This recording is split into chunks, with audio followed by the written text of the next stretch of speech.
There's no feeling more intense than starting over. If you deleted your homework the day before it was due, as I have, or if you left your wallet at home and you have to go back after spending an hour in the commute. If you won some money at the casino and then put all your winnings on red but it came up black. If you got your best shirt dry cleaned before a wedding and then immediately dropped food on it. If you won an argument with a friend and then later discovered that they just returned to their original view. Starting over is harder than starting up. If you're not ready for that, like if you've already had a bad day, then what you're about to go through might be too much. Feel free to go away and come back. I'll be here. Alright, thanks for coming with me on this trip. I'll understand if you have to take a break at any point. Just find a safe place to stop and quit the game. Don't worry, I'll save your progress, always, even your mistakes. This game is a homage to a free game that came out in 2002, titled Sexy Hiking. The author of that game was Jazuo, a mysterious Czech designer who was known at the time as the father of B games. And B games are rough assemblages of found objects. Designers slap them together very quickly and freely, and they're often too rough and unfriendly to gain much of a following. They're built more for the joy of building them than as polished product.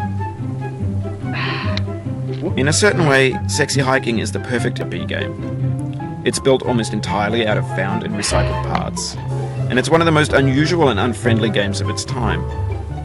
In it, your task is simply to drag yourself up a mountain with a hammer.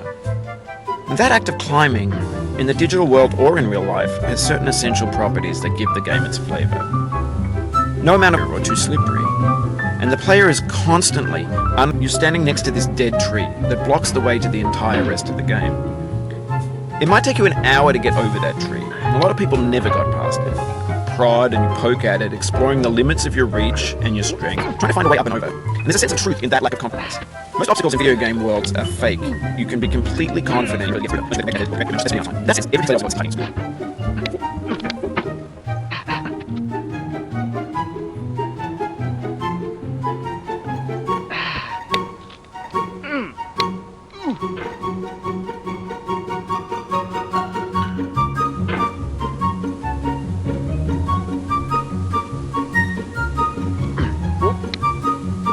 The obstacles in Sexy Hiking are unyielding, and that makes the game uniquely frustrating. But I'm not sure Jazuo intended to make a frustrating game. The frustration is just essential to the act of climbing process of building a game about climbing. Now, I'd have an idea for a new obstacle, I'd build it, test it, and it would usually turn out to be unreasonably hard. But I couldn't bring myself to make it easier. When you're building a video game world, you're building with ideas. And that can be like working with quick set cement.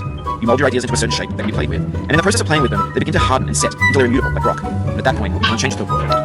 Not without breaking it into pieces and starting fresh with new ideas.